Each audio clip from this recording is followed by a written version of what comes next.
And welcome to the Core Connection. I'm Mira Rubin here with you on Enlightened World Network. And today's topic is re-entry. I've been on a little bit of a hiatus recovering from COVID and personal tragedies, and I'm back, and I just wanted to talk about how disorienting this is, and how disoriented I feel, having been in bed for more than a week. And anyway, it should be an interesting conversation, but before we get started, let's take a minute to get present. Let's take a deep breath in through your nose and hold it. And imagine clean, crisp oxygen flooding your lungs, floating into your bloodstream, nourishing all your cells, all your organs, bringing vital life energy to your body and being. And as you exhale any tension, stress, negativity, fatigue. And now take another deep breath in through your nose and hold it.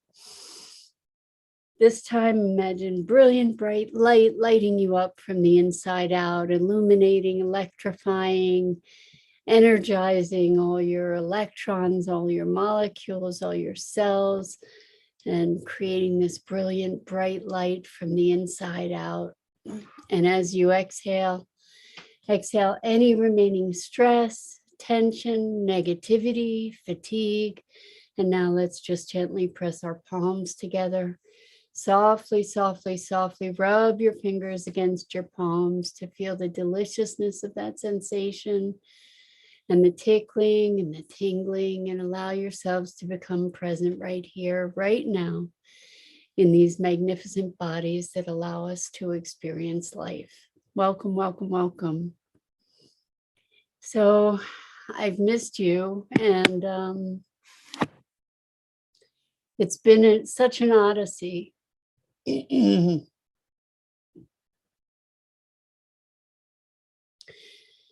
So I've been sick with COVID and sleeping more than I think I've slept in years, which is a good thing because I was having sleeping problems for a while before I got sick. So now I've been catching up on all that, which is pretty wonderful.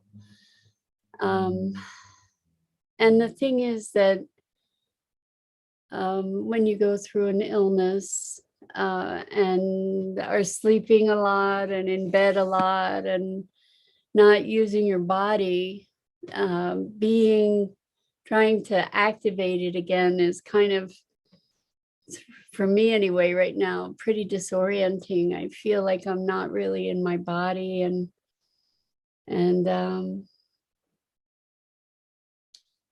you know, like I've sort of fallen out of step with life somehow, you know, like the familiar rhythms of life that we take for granted, you know, that one day follows the next, and things have a continuity to them that we assume, and that we would truly take for granted, that we presume that life goes on and things are predictable, and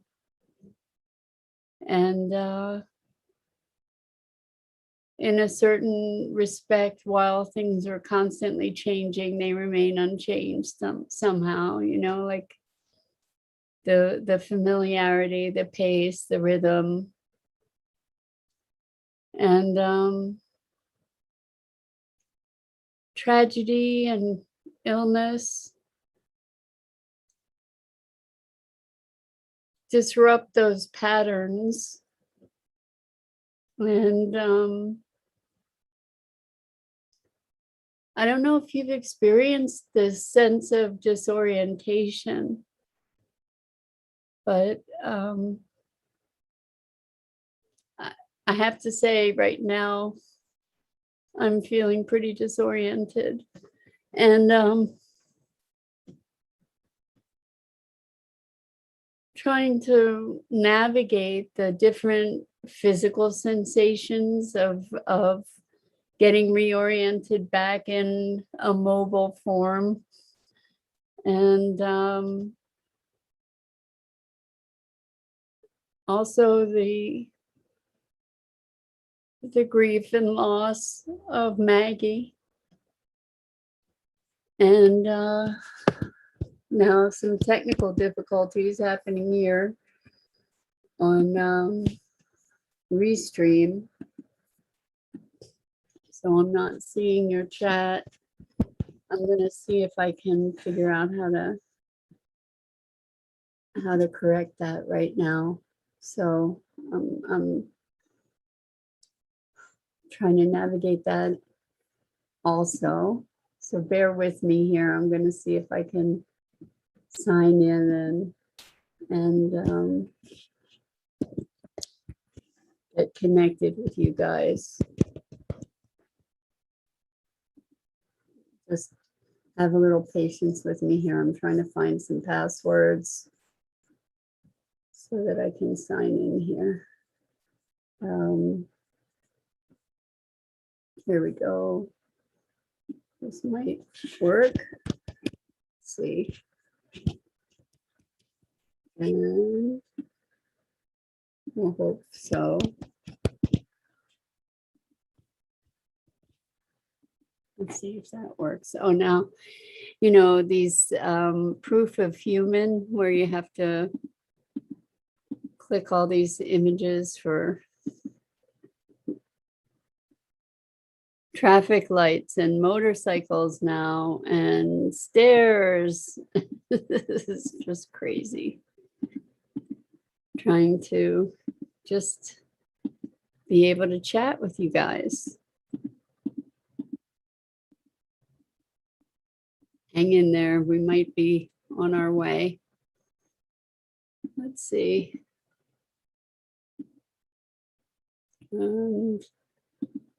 This is crazy. I'm through like my fourth screen now.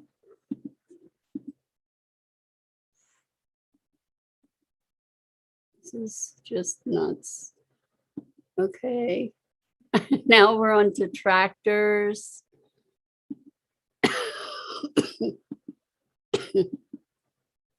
And okay, please try again, vehicles. I'm so sorry about this, guys. This is just really annoying. Okay, finally, it says it's ready for new messages. So I guess I passed the human test, even though I'm feeling a little bit less than human at the moment. Anyway, if you send chat messages now, they should come through. So the things that, you know, normalcy is so fleeting and we don't even realize it, right? We assume normalcy, we assume continuity, we assume that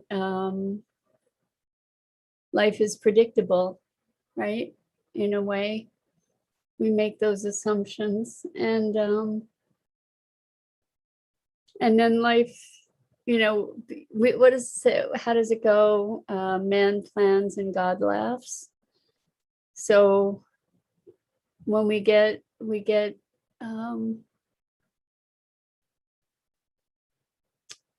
smug about life just going on and we've got it all handled, and then all of a sudden we get thrown for a loop.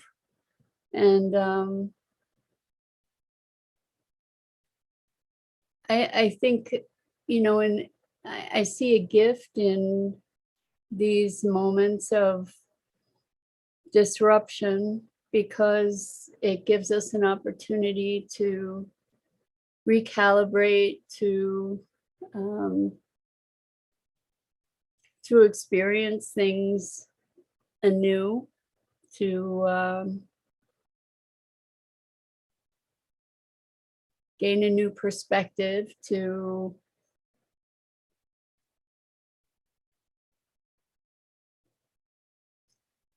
hopefully come to a place of new appreciation for the gifts that we do have, and to see things from different vantage points, and to not take things so readily for granted, right?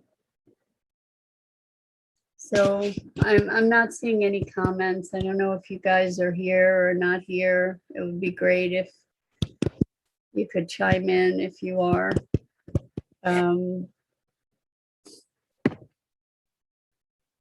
Yeah, so about Maggie,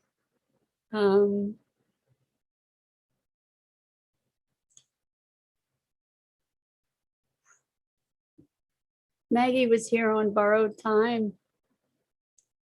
She flew away in July, and I was very graced to get her back. And hey, Rosalind, I see that you just popped up on Facebook, but you're not popping up on. You didn't pop up on Restream, so I appreciate you popping in, but I'm not. I don't know why I'm not seeing the comments in Restream. Restream. Oops, so I appreciate you popping in, but I'm not. I don't know. Here we go. So here you are. I see you guys. Thank you. I'm gonna just watch the chat in Facebook. So thank you. I see you guys. Good morning, Bernadette and Rosalind and Dennis. Thank you so much.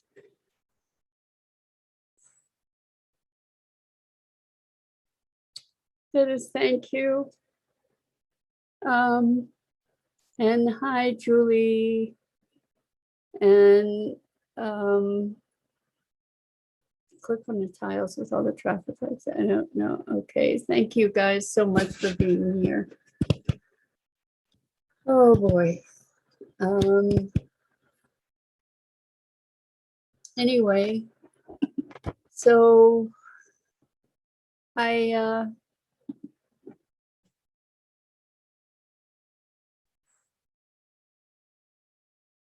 guess I feel like I've been run over by a Mack truck. And I know you guys have had times where you felt that way too. But about Maggie, I feel really graced to have had the extra time with her that I had. And to have been able to share her with you guys. And so I have this cat who is just the most remarkable creature on the planet. And hi, Maribel. Thank you so much for being here. And she's the most generous soul, and her name is Jewel. And Jewel has been a very long-suffering, sweet, sweet, sweet soul. I got her and her brother from the same shelter. It was a foster home, actually. And they were within a week of each other. And his name was Brickle, and I adored him too. And I was his human. And he was very jealous and possessive of me. So if I would show love to Jewel, he'd beat her up. And so poor Jewel got bullied for years. And finally, finally Brickle died. He died young. He died at 11, 10 or 11. And usually my cats live to like 18 years old, but he gave her the grace of dying young so that she could be an only cat. And she forbade me to have any other pets. No more cats, no dogs. And she just, she wanted to have her time, and she deserved it. And she blossomed. It was just so special to see how delighted she became to be the focus of love and attention, which she so deeply, deeply deserved. And then in January, or a little before January, I guess around Christmas, I met Maggie online, and I asked Jewel if I could have Maggie. And she gave me permission to have Maggie. And it was such a profound gift, because Maggie tortured her relentlessly. Maggie bullied her and picked on her and stole her food and bit her tail and chased her off her spots and just relentlessly picked on her. And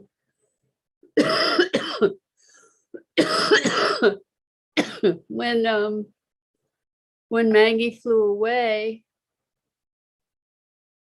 Jewel had a reprieve, and it was amazing how quiet it was here. And then Maggie came back, and Jewel was so gracious. And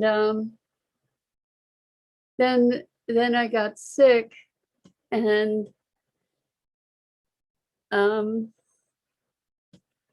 Maggie was biting me, and I put her in her cage, and she didn't want to be in her cage, and she flailed about and broke her neck. And what I've come to believe is that was Maggie's borrowed time. And it's interesting, because I got Maggie because of COVID, because the person who gave her to me was the brother of her owner, and he died of COVID. And so his brother, who became my friend, was looking for a home for her, and she was rehomed to me. And I think it's true that I would not have been able to get the rest that I so desperately needed to recover from COVID if Maggie had been alive, because she was so constant. She was such a constant energy, such a constant presence. And she really never rested. And I don't know that I would have been able to sleep for the days and days that I have. And again, I'm so sorry I'm not seeing your comments. So I apologize for not being able to respond to you.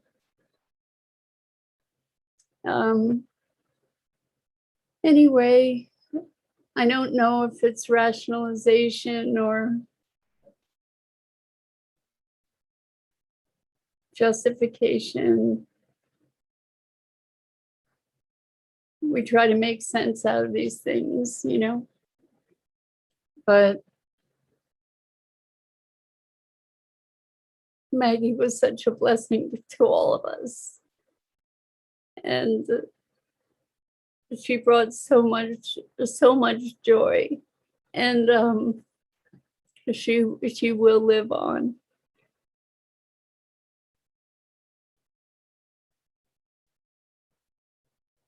I'm I'm making a series of NFTs that will be a memorial to her, and she will have a powerful legacy. And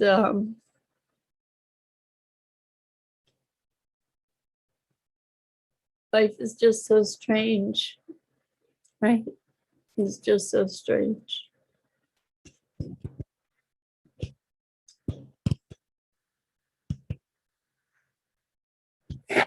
Anyway, so I'm so grateful to have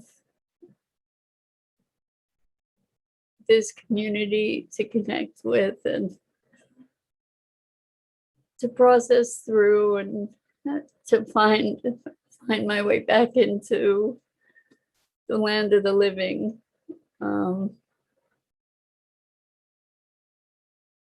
It's awkward as hell, and just taking one step at a time. And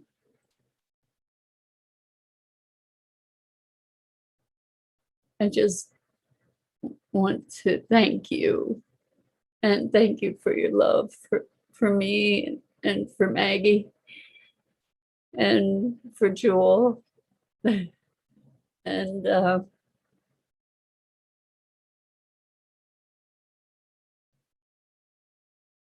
I have so much compassion for all that you all have gone through, and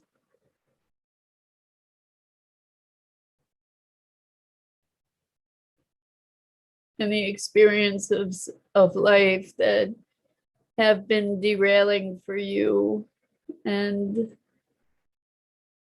disorienting, and from which you've crawled and sometimes clawed your way back. And it's not how many times we fall down, it's how many times we get back up, right? So life is generous in that way.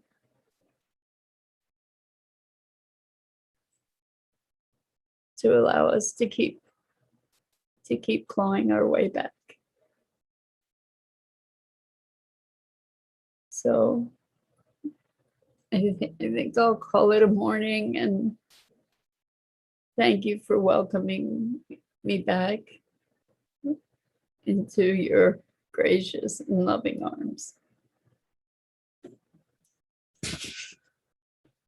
Hopefully I'll see you back here again real soon. Lots of love.